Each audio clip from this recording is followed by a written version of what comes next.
પરિવારને આપશે। બંધ પાડવાને બદલે માર્કેટ તો ચાલુ રહેશે। શહીદોના પરિવારને આર્થિક સહાય આ વેપારીઓ તરફથી કરવામાં આવશે। દિવસની 8 થી 10 લાખની રકમ શહીદોના પરિવારને આપવામાં આવશે। બંધ પાડી વિરોધ કરનારા માટે સમજવા જેવો આ નિર્ણય છે। રાજકોટના એપીએમસી ના વેપારીઓ દ્વારા આ અનોખી પહેલ કરવામાં આવી છે। તેઓએ નિર્ણય લીધો છે કે આજની આવક શહીદોના પરિવારને તેઓ આપશે। સની રાજકોટથી અમારા સંવાદદાતા જોડાઈ ગયા છે, તેઓ સાથે વાત કરીએ। સની, અલગ અલગ શહેરોમાં જે અસર વર્તાઈ રહી છે આ આતંકી હુમલાની, લોકો આક્રોશ વ્યક્ત કરી રહ્યા છે। કેટલાય લોકોએ કેટલાય શહેરોમાં, કેટલાય સંગઠનોમાં આ આતંકી હુમલાને લઈને શહીદોને શ્રદ્ધાંજલિ આપવા માટે બંધ પણ પાડવામાં આવ્યું છે। રાજકોટમાં તેની અસર કેવી વર્તાઈ રહી છે અને એપીએમસીના વેપારીઓએ જે આ ઉમદા પહેલ કરી છે તે સરાહનીય છે ખરેખર।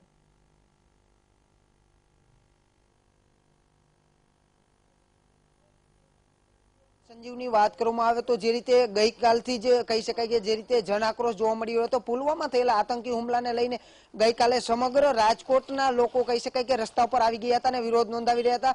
ત્યારબાદ આજથી તેઓ બંધ પાડીને વિરોધ નોંધાવી રહ્યા છે। રાજકોટની સોની બજારની વાત કરવામાં આવે તો સોની બજાર આજે સમગ્રપણે બંધ છે। હાર્ડવેર વેપારીઓએ પણ બંધનું એલાન કર્યું છે।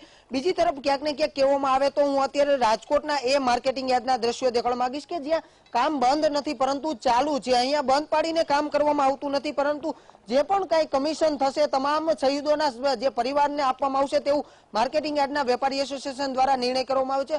ખરેખર આ નિર્ણયને ઉમદા કહી શકાય કે જે રીતે લોકોએ શીખ લેવાની જરૂર છે।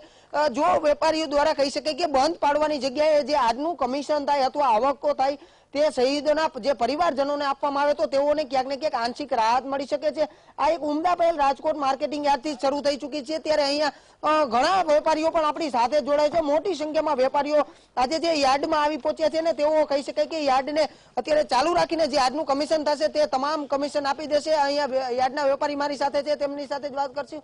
શું કહેશો, આજે તમે ઉમદા પહેલ કરી છે ને અનોખો જ વિરોધ નહીં પરંતુ જે આવકો થશે શહીદના પરિવારજનોને આપશો?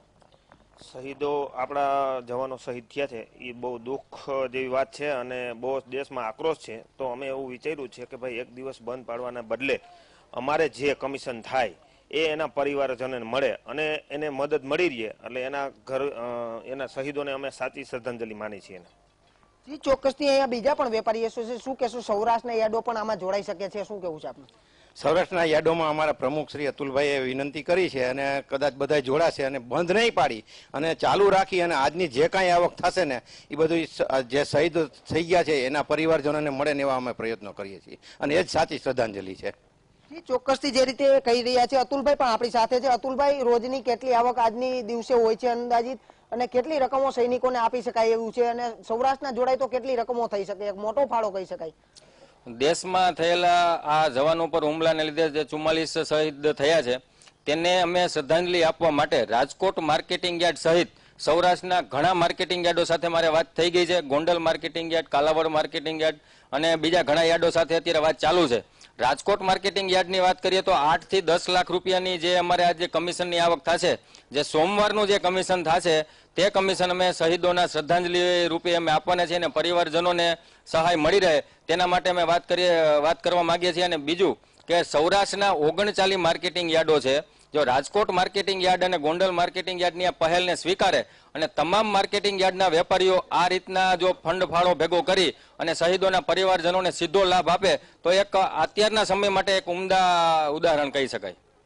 ચોક્કસથી જે રીતે આપણી સાથે વેપારીઓ પણ જોડાયા હતા ને તેમને જણાવ્યું કે જે રીતે આ એક ઉમદા પહેલ કરી છે અને આજના દિવસે તમામ જે આવકો થશે એટલે કહી શકાય કે જો સૌરાષ્ટ્રના યાર્ડો આમાં જોડાશે તો કરોડો રૂપિયાની કહી શકાય કે જે આવક હશે તે જે શહીદોના પરિવારજનોને આપવામાં આવશે। એટલે ક્યાંક ને ક્યાંક જે બંધ પાડતા વેપારીઓ છે તેને પણ સમજવાની જરૂર છે કે બંધ પાડવાની જગ્યાએ તેઓએ વિરોધ નોંધાવવાનો નથી પરંતુ જે રીતે જે શહીદોના પરિવારો છે તેમને જે પણ ખર્ચ અથવા આવક હોય તે તેઓ શહીદોના પરિવારને આપી અને પોતાનો જે વિરોધ અને આક્રોશ છે તે વ્યક્ત કરી શકે છે અને શહીદના પરિવારને મદદ પણ કરી શકે છે। જી બિલકુલ સની, માહિતી માટે આપનો આભાર। તો બંધ પાડવાના બદલે માર્કેટયાર્ડ ચાલુ રાખી અને એક દિવસની જે આવક હશે એ આવક આ શહીદોના પરિવારજનોને સહાય રૂપે આપવામાં આવશે તે નિર્ણય કર્યો છે રાજકોટ એપીએમસીના વેપારીઓએ।